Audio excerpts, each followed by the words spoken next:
Let me explain. So now first I have a tool arrow. So I'm gonna use this when we do the actual demos. I'm gonna help you. Why is this not working? Okay, it's working. First thing that we've learned is Web of Science Core Collection. So that is the very first tool that we learned. How do you, Christina, if I can ask you to ask, because you're gonna have to present here. So that phone, if you can put it away for this session alone, then from tomorrow you can use the phone if you want. So Web of Science Core Collection, and please pay attention because you're gonna have to do exactly what I'm doing here now.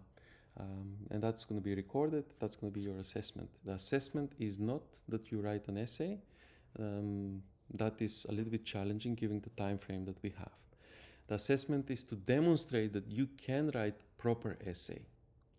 What I mean by proper essay, loads of the essays that are written, they don't satisfy the academic standards. They are overly descriptive. They don't contribute to anything. The discussion is not analytical, and usually the references are not formatted correctly. Why? Because students don't get the appropriate training on the tools and the techniques that they need in order to write a good essay. Now, why does that happen? Why would your teachers never teach you how to use referencing software? Why would they never teach you how to set up your Microsoft Word? Why would they not teach you how to use Web of Science? Because it takes a lot of time. It's not something that you can tell people and for them to understand. People need practical skills. Practical is like you can never learn how to drive a bike unless you get on the bike. And it's the same with these skills. Now, if it takes, with one example, with one of the students, it took 6 hours to set her up on Mendeley.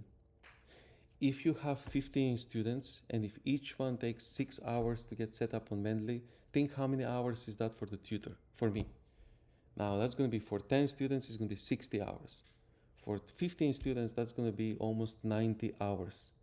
And your tutor, has to fit that time in the same time that he's preparing his lecture notes and deliver good and solid lectures. Most of the universities would not accept that as a good value of time for the tutor because each university has IT services. So when you go back home to whatever university you go, the university will have IT department. So if you work in the computer science department, that's not the IT department. Computer science has IT services, which is part of the IT department. And actually, if there's enough time, if we finish this, I hope that I'm going to be able to take you to the computer science department and I will show you. This is a huge department, IT services, where you just take your computer there, you leave it to them, and you go back and you collect it tomorrow, and everything is installed and it's done for you. And you click and it works. And if your computer stops working, you call IT services, they install Mendeley, they install the correct version of the application that you need, and they do those things for you. You're not expected as a student to do what we did last week. Last week was an exception. I have never done that for any students, and I'm telling you why it's problematic. Now, if one student took 6 hours to complete the setup, for 15 students, that's 90 hours. And that's 90 hours that the student is not being paid or accounted for. That is not accounted time for the tutor. The tutor is only accounted for 2 hours in the morning, which is what we're doing now. Everything else, it's aside. So most of your tutors, when you go back, when you start a new course, they will not do the setup that we did last week. They will say that is the job of IT people. There are a separate department of people who are being paid to set up your computer and do all that work. Actually, there's instructions on every university on the webpage. This is the setup for HP device. That's the separate setup for Apple device. This is a third setup for Android phones. This is a fourth setup. All that is clearly explained. And then you click a button and you have a license. So when I log in with my username, I get licensed to all these applications, the paid version, the professional version. First thing that we need to address is, are these applications that we're using, are they allowed in other... Why is this toothbrush? Okay, let's forget about the toothbrush. This is the problem with recording videos. You need to know how to edit them because this is recorded. And if you want to upload this to some server, the toothbrush will show up. Are these apps allowed in other countries? Let's type this. Is Microsoft Word allowed in China. And you see the search engine showed up because I did this check before I actually taught you. Now, if anybody tells you, and I'm putting this on camera so you can show this to anybody in the world. If anybody tells you that Microsoft Office is not allowed in China, they don't know what they're talking about. Every university in China has a license to Microsoft Office. You need to go and talk to your IT services. It's not going to be the same license that we use here, but that's normal. Let me explain this differently. I brought this device with me. This is a work device from a different institution, not from here. I cannot install Mendeley. This is a UK device, provided to me by UK education institution. I cannot install Mendeley. I cannot install anything on this device because it's a company-owned device. The same like universities have firewalls. In China, they have them here as well. It's not correct to assume that this only happens in China. Completely incorrect. As you can see on the screen, Microsoft is allowed in China. If anybody tells you that it's not allowed, they don't know what they're talking about. And that is something that you should take up with your IT services in your university. Microsoft Word is perfectly allowed. The only difference is that Microsoft Word in China, it's installed to 21 ViaNet, which is a cloud in China. Now, what is the condition in the United Kingdom and in the European Union for Microsoft Word to operate? Can they send this data to US? No, they cannot. The data is always stored in the United Kingdom. That's part of the UK GDPR regulation. In the European Union, the cloud services have to be in mainland European Union. They cannot go to Indonesia or another country. It's exactly the same like it's happening in China.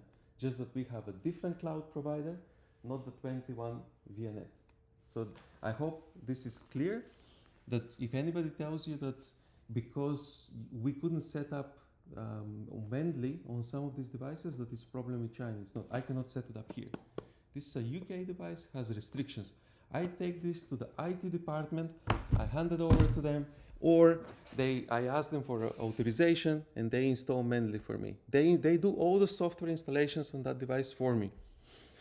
Second, is referencing manager allowed in China? Is reference manager allowed?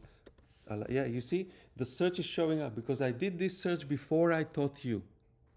Before I chose which applications I'm going to teach you, I did this. So, yes, reference manager is allowed in China.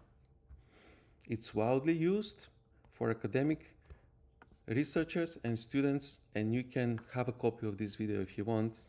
Obviously, if there's some embarrassing things in the video because this is not prepared, I just plugged in.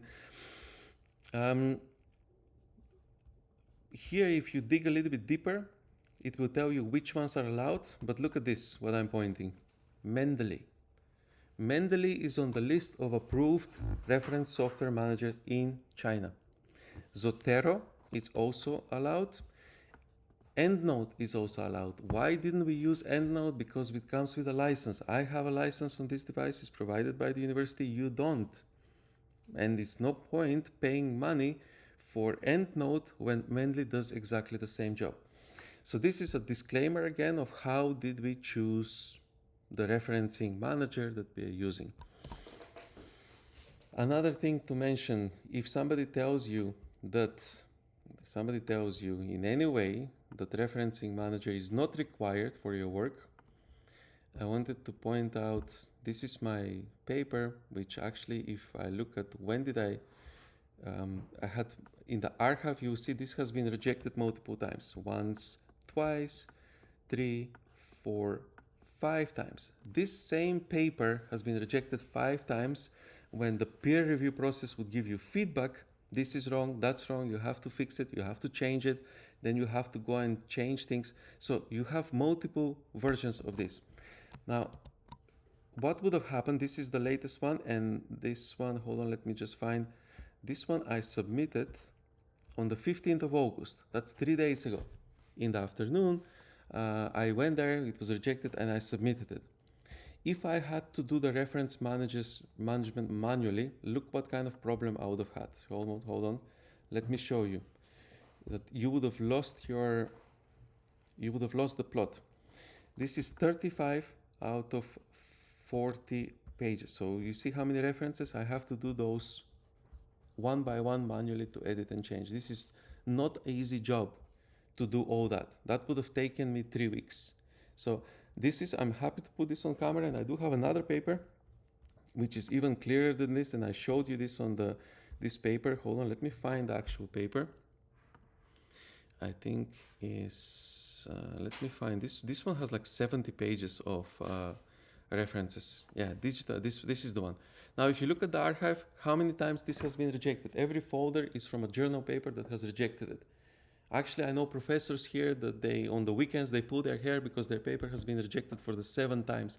Some of my papers, I have to push them for 5-6 years in corrections in order to make them published. It's not an easy task to publish a good quality paper. If you think you can do it in a week, if somebody tells you that you can do it in a week, they don't know what they're talking about. Now, if this has been rejected so many times, and let me show you the last one, the centralized management system. 14th of August. So the last time I've opened it was 14th of August. Let me show you how many references I have here. And you tell me if you think it's realistic that you're going to do that. You see here 25 out of 76 pages. What is in between is only references. That's, you're good in maths, that's 51 pages of references, right? Can you do 51 pages of references manually 5 times and not get stressed? You can't. Just look at all these references that are here. Now, if I wanted to change, because when you apply to a different journal, they have different referencing styles. Let me save this to my desktop so I don't mess it up, and I will demonstrate how quickly I'm going to do this. So this copy, it's something that I'm going to delete. Copy. So I'm closing that, and I'm going to the desktop and copy of this. So now let's say I'm using, this is the, you see those little numbers there? That's the SAGE referencing number. Now, I want to change that because I'm submitting, let's say, to a different journal that has a different referencing style. Each journal has its own referencing style. Most universities, they accept Harvard. Different courses, they have different referencing style. Computer science usually uses IEEE. This is SAGE.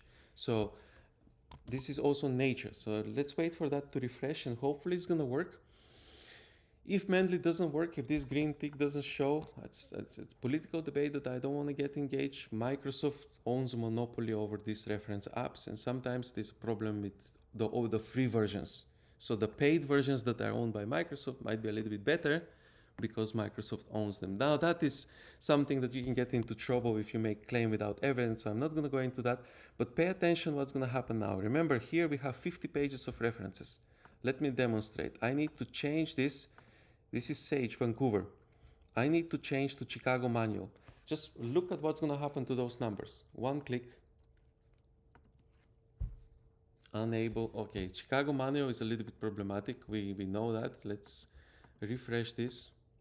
And now, if this happens, you don't save, you just close Microsoft Word. And because it's the open source, the free version of referencing format, you just hold and hope that it's going to work. If you have the paid version, which most universities would provide you, it's going to work seamlessly. But the free version, it's always a little bit glitchy. So let's wait for this to refresh. And I'm going to try a different referencing format, not the Chicago Manual style.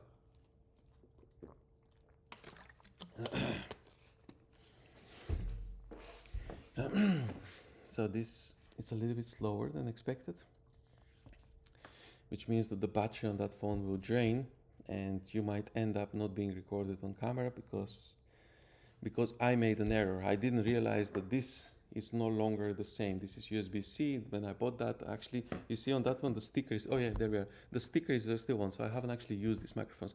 Pay attention here, please. We're going to change this to APA, Taylor and Francis. Very famous journal, very popular group of journals. There's loads of journals. Let's try to do this. And now let's look at these numbers. You see, they changed. So those numbers are now, you see this? It's the author and the year, and it's doing that automatically for me with one click of a button.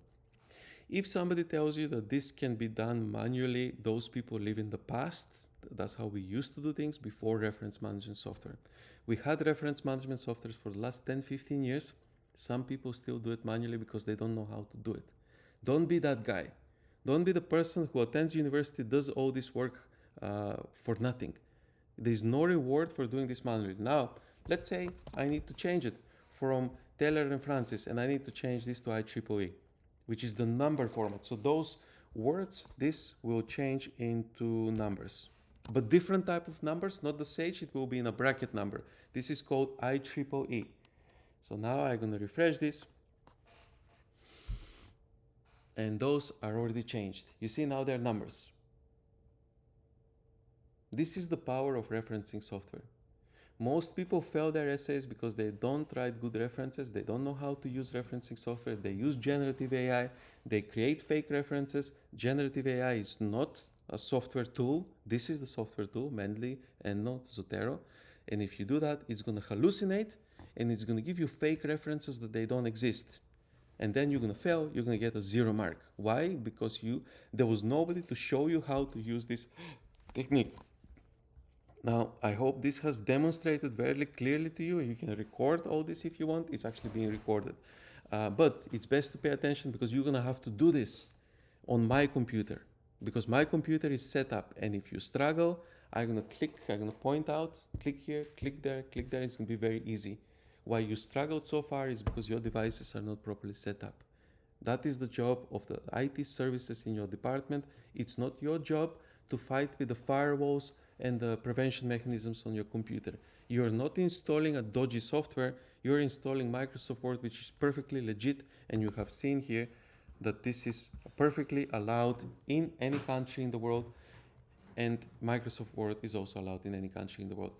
Actually, if you start thinking who does not allow Microsoft Word is the European Union. Because they don't, now in Finland and in Germany, they're talking about banning Microsoft Word just in case United States decides to pull the license out of them. And they're trying to use open source tools like Office Libre. The problem is that this is going to create loads of shadow versions of Microsoft Word because Microsoft Word does the work better. There is no competitor to Microsoft Word.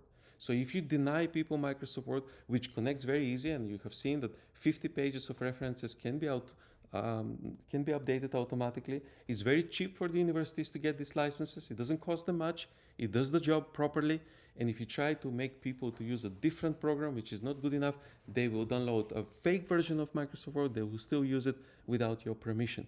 In this course, we're teaching people how to do things properly, not how to cheat. Now, that is so far the explanations. I'm going to close this and I'm not going to save it because this was a copy of the original document. So I can go here and delete.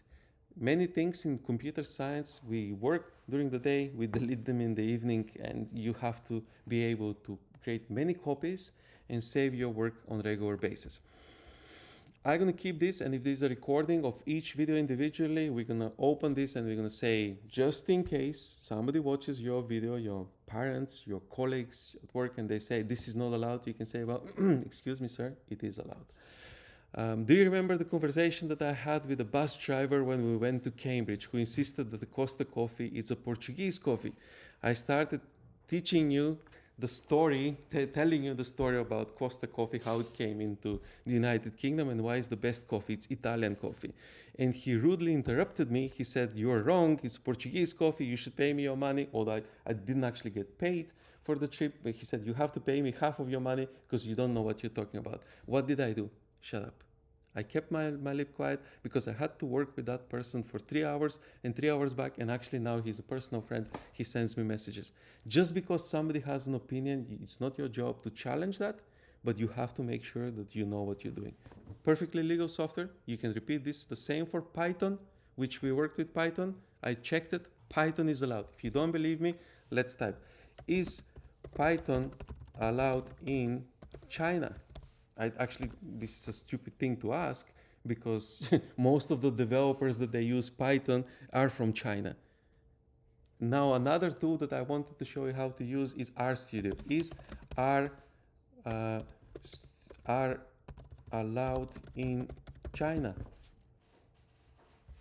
Yes, R, it's a similar software that we use, like Python, for statistical analysis in research. Most of the research that comes from China is using R.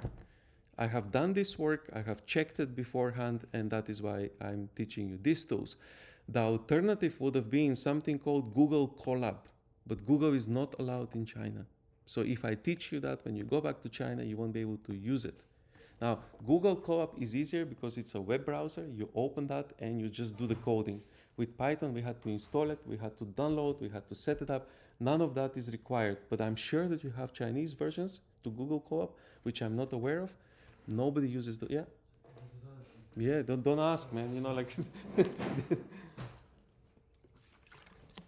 Okay, now I hope you're convinced that all the tools that we're gonna use. Actually, I'm going to China, to Shanghai, to present as a key speaker on one of the biggest conferences. I'm doing that next month. They're paying for my business class fare, they're paying more for my 5-star hotel. How would I teach you something that is not allowed in China when I actually have to go to China and present? They would arrest me and send me to prison. These tools that we are using here are perfectly allowed. There's nothing dodgy.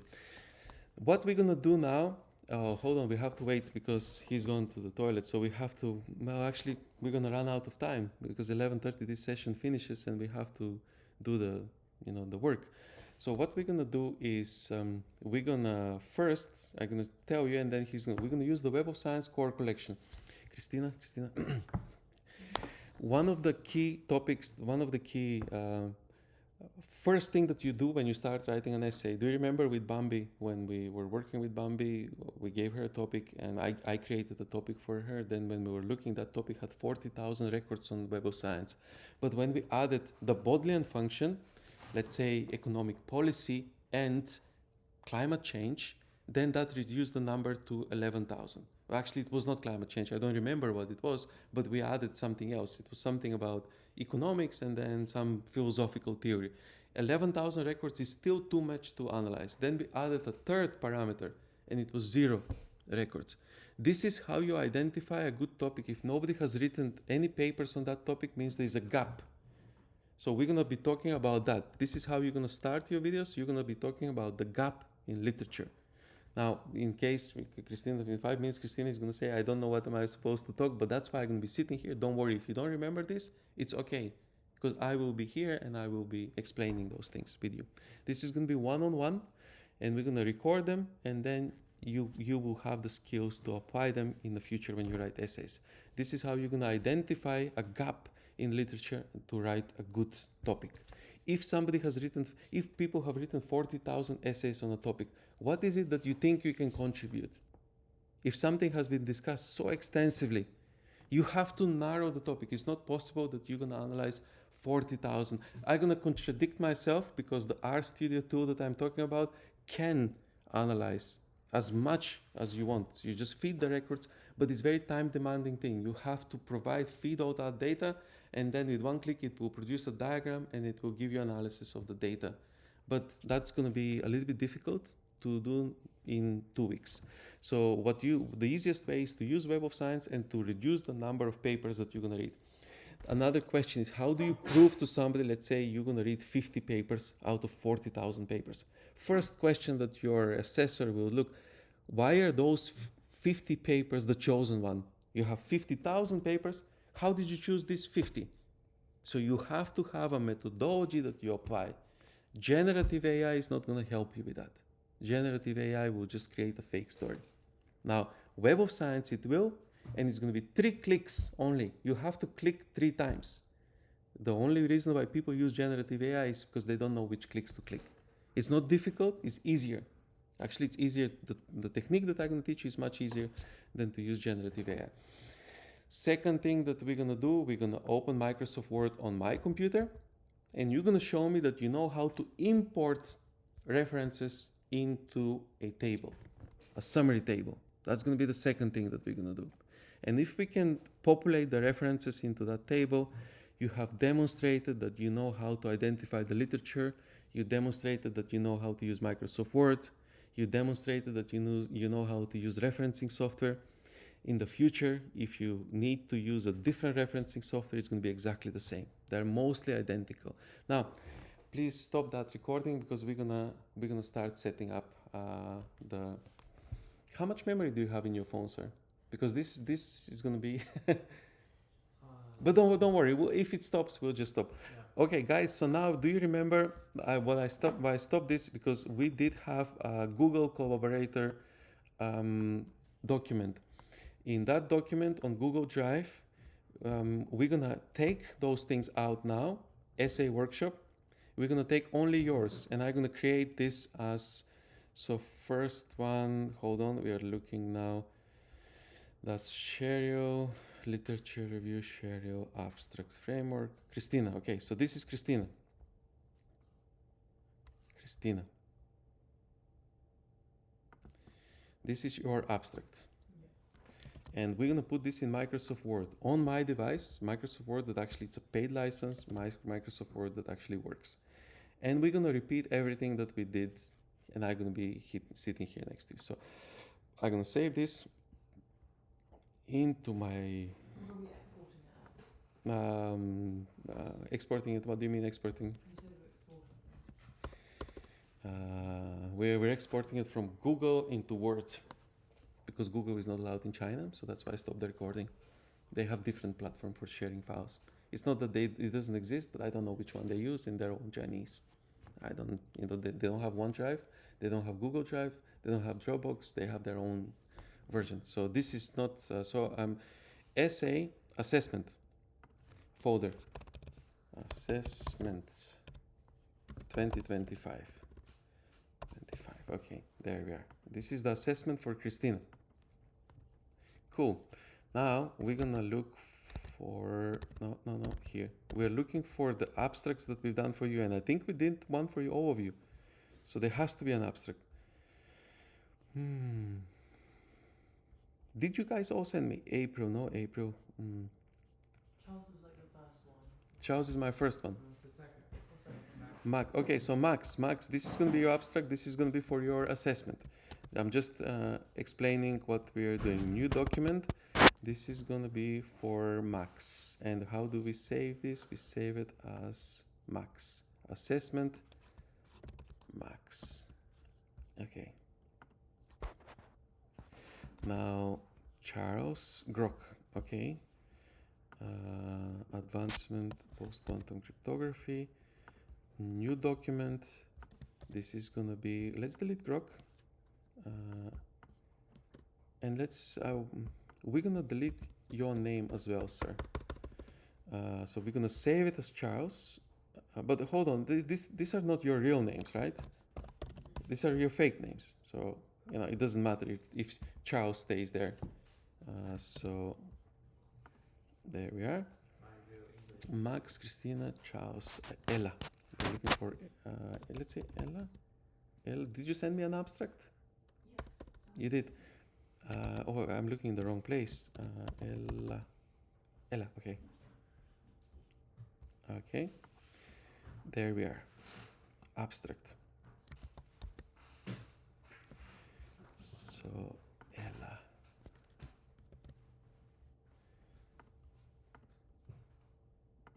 No.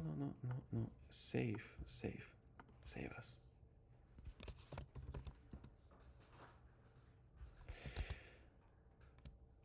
Now the last one. Did you send me? Can you? I can refresh it and I will write one and You have a new one?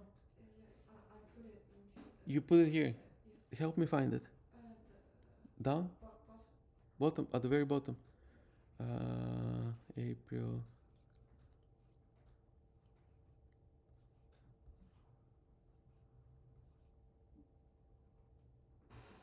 Alicia.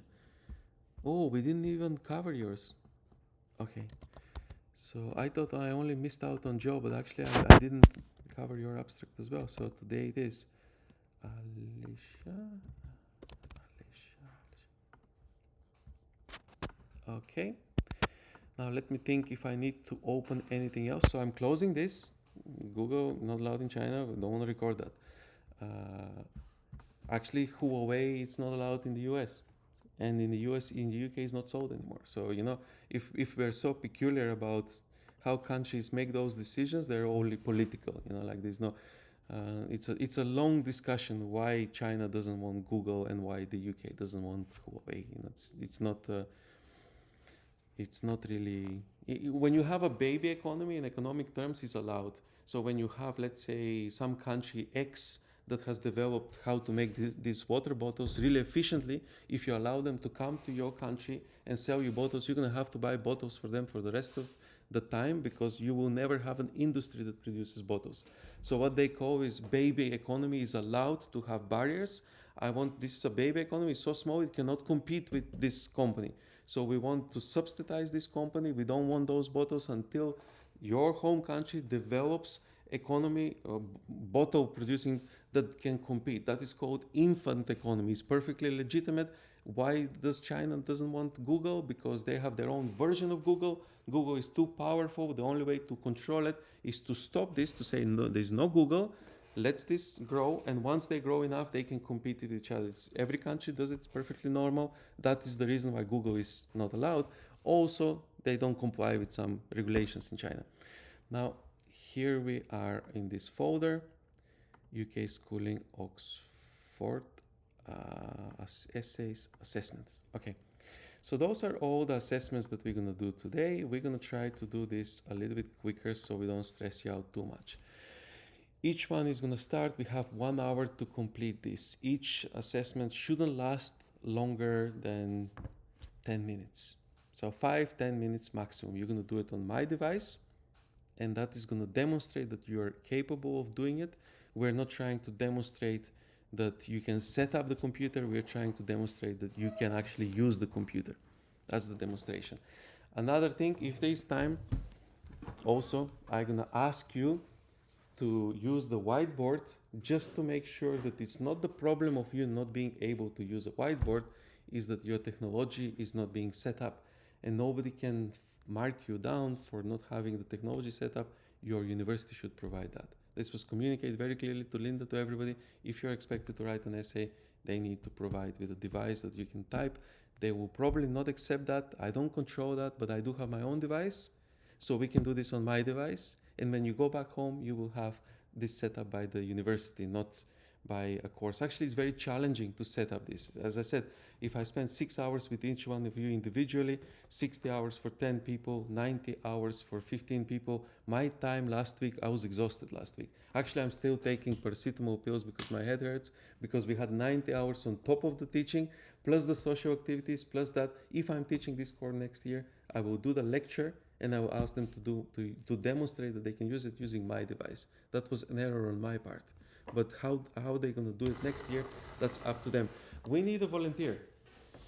We need the first person who is brave enough to join. And I want somebody who doesn't mind the camera recording, somebody like me who is not scared of camera, because I don't want you to feel pressured by the camera being recording. Actually, it's part of the training. When you attend conferences, meetings, people will record you.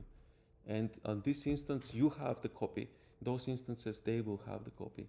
So, Now, one thing that I'm going to make sure is that the Web of Science core collection. Now, how do you go to Web of Science core collection? You type on Google or whatever search engine, Web of Science core collection. You click here. It will lead you to a portal, product login, very simple. You log in.